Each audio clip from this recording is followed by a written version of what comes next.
CM Yogi Adityanath ने Bharat Japan औद्योगिक सहयोग को नई ऊंचाई देने पर जोर दिया।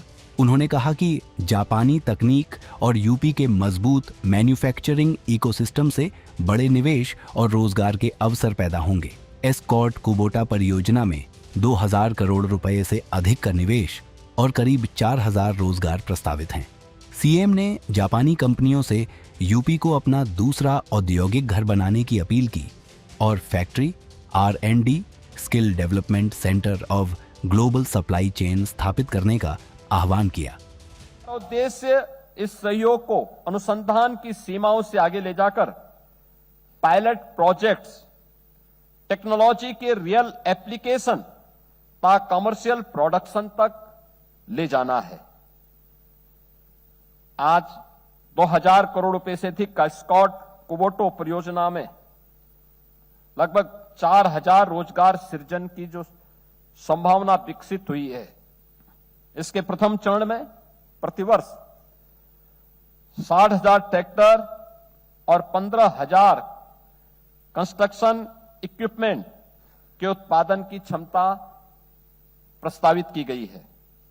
यह भारत जापान इंडस्ट्रियल कॉर्पोरेशन का एक महत्वपूर्ण उदाहरण है। स्पार्क मिंडा टोयो डेंसो साझेदारी भी जापानी टेक्नोलॉजी और उत्तर प्रदेश के स्ट्रांग मैन्युफैक्चरिंग इकोसिस्टम के इंटीग्रेशन की संभावनाओं को प्रदर्शित करता है। जेट्रो, इन्वेस्ट यूपी और सीआईआई के मध्य प्रस्तावित त्रिपक्षीय समझौता ज्ञापन पूरी प्रक्रिया को और अधिक संस्थागत और सुदृढ़ आधार प्रदान करेगा। जापानी निवेश को सुगम बनाने तथा जापानी कंपनियों को भारत में उपलब्ध संभावनाओं से जोड़ने में जेट्रो ने एक महत्वपूर्ण भूमिका का निर्वहन किया है। उत्तर प्रदेश के साथ उनके निरंतर सहयोग और सक्रिय सहभागिता की हम विशेष सराहना करते हैं।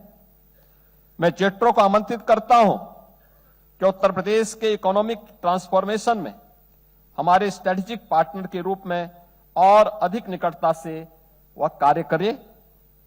हम राज्य के अधिकाधिक जापानी कंपनियों, प्रौद्योगिकी और निवेश को आकर्षित करने तथा B2B तथा B2G साझेदारियों को सुदृढ़ करने में जेट्रो का सहयोग चाहते हैं। मित्रों, जापानी उद्योग की सबसे बड़ी ताकत में से एक है quality and long term commitment की सोच। हमारा उद्देश्य उत्तर प्रदेश में लॉन्ग टर्म एंड स्ट्रांग जापानी इंडस्ट्रियल इकोसिस्टम विकसित करना और जापान को एक प्रमुख साझेदार के रूप में स्थापित करना है। हम चाहते हैं कि जापानी कंपनियां यहां फैक्ट्रीज लगाने के साथ साथ technology, R&D, skill centre and global supply chain का भी निर्माण करें। जापान के पास दशकों का औद्योगिक अनुभव है। उत्तर प्रदेश के पास उसे आत्मसात करने और आगे बढ़ाने वाली युवा पीढ़ी है।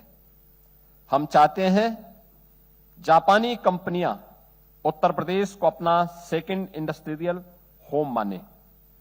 उत्तर प्रदेश सरकार आप सभी के साथ रिलायबल पार्टनर के रूप में खड़ी है। From the land of the rising sun to the heartland of India, let us not just build factories, let us build the industries of the future. Let the precision of Japan and the potential of UP together build the next global manufacturing story from Uttar Pradesh. Arigato gozaimasu. धन्यवाद। जय Hind. CM योगी ने कहा कि उत्तर प्रदेश जापानी कंपनियों के लिए निवेश का भरोसेमंद केंद्र बन रहा है। उन्होंने जेट्रो, इन्वेस्ट यूपी और सीआईआई के बीच प्रस्तावित MOU को भारत जापान औद्योगिक सहयोग को मजबूत करने की दिशा में अहम कदम बताया। उन्होंने जापानी कंपनियों से यूपी में नई तकनीक, निवेश और रोजगार के साथ दीर्घकालिक साझेदारी की अपील की।